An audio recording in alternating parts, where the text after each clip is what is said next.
দেখেন এই দুনিয়াতে দুজন ফেরেশতা এখনো উল্টা ঝুলতেছে। তার নাম কোরআনে পাকে এসেছে হারুত মারুত। ওই দুজনের নাম কি? হারুত মারুত। এই দুজনে এখনো উল্টা লটকায় আছে, কিয়ামত পর্যন্ত লটকায় থাকবে।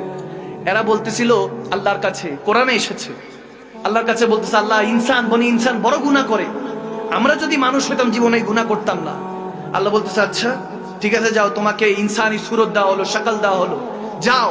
তারা বলতেছে আল্লাহ দেখেন আমরা কখনো গুনাহ করব না। বলে ঠিক আছে গুনাহ করো না, কিন্তু তিনটা জিনিস বললাম, এই তিনটার মধ্যে লিপ্ত হলে তোমাকে আর কেউ বাঁচাতে পারবে না, তখন তওবার রাস্তা খোলা থাকবে না। তো কোরআনে পাক এরকম এসেছে, আমি খুব সংক্ষেপে বলতেছি। হারুত মারুতকে যখন দুনিয়াতে পাঠানো হলো, আল্লাহ তাবারক ওয়া তাআলা তিনটা শর্ত দিল, জেনা করবা না, মানুষকে অন্যায়ভাবে হত্যা করবা না, এবং শরাব পান করবা না। এই তিনটা থেকে নিজেকে হেফাজত করবা, তাহলে তুমি হেফাজতে থাকবা। দেখেন এই জিনিসগুলি কিন্তু আমাদের জন্য মেসেজ, কোরআন থেকে মেসেজ, যাতে আমরা গুনাহ থেকে নিজেকে হেফাজত করতে পারি। এই মেসেজ তিনটা আজকে নিয়ে যান, আপনাদের জন্য আজকে তিনটা মেসেজই যায় না। বেশি কোরআন শোনার আলোচনা করলে আপনাদের মাথার মধ্যে থাকবে না, অল্প কথা বলবো, অল্পটা থাকবে, অতটুকু আমল করলে বরকত দিবে কে?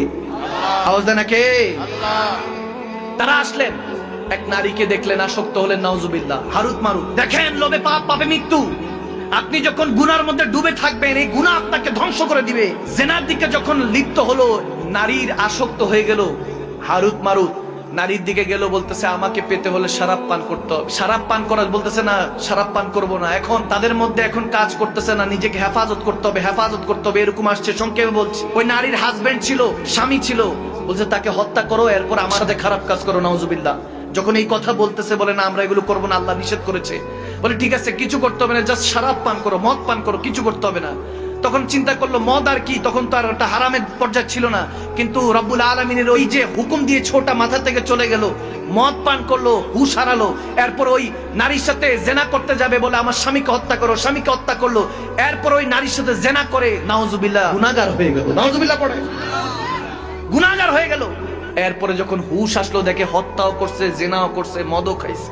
এমন অবস্থা করে আল্লাহর কাছে দুই হাত তুলে কান্নাকাটি করলেন। আল্লাহ তাদেরকে উল্টা লটকায় রাখছে। একটাবার চিন্তা করেন, দেধারসে গুনাহ করি, গুনাহ করতে থাকি, একটা গুনাহকে ধামা চাপা দিতে আরো 10টা গুনাহ করি, একটা মিথ্যাকে ধামা চাপা দিতে আরো 20টা মিথ্যা বলি। আল কিযবু হলে আল কুফরু যুলমাতুন, মিথ্যা ধ্বংস করে, মিথ্যা দিয়ে শুরু হয়। আপনি কাউকে খুশি করার জন্য মিথ্যা বলছেন, এটাই আপনার গুনাহ দ্বারা সূচনা হলো, ঠিক না? মিথ্যা থেকে নিজেকে হেফাজত করতে হবে, চোখকে হেফাজত করতে হবে, কানকে হেফাজত করতে হবে, রুহকে হেফাজত করতে হবে, জিসমের অঙ্গ প্রত্যঙ্গকে হেফাজত করতে হবে। আপনি আজকে মারা যান, 1 মাস পরে আপনার জিসম খুঁজে পাওয়া যাবে না, আপনার কাফনের কাপড়টা আপনার সাথে থাকবে না, কিচ্ছু নিয়ে যেতে পারবো না। এই গুনার মধ্যে আমরা ডুবে থাকি। ভাইরা আমার, বাবার আমার, ডেইলি ওয়াজ করি, করতে করতে মাঝে মাঝে চিন্তা করি কত ওয়াজ করব। এত ওয়াজ করা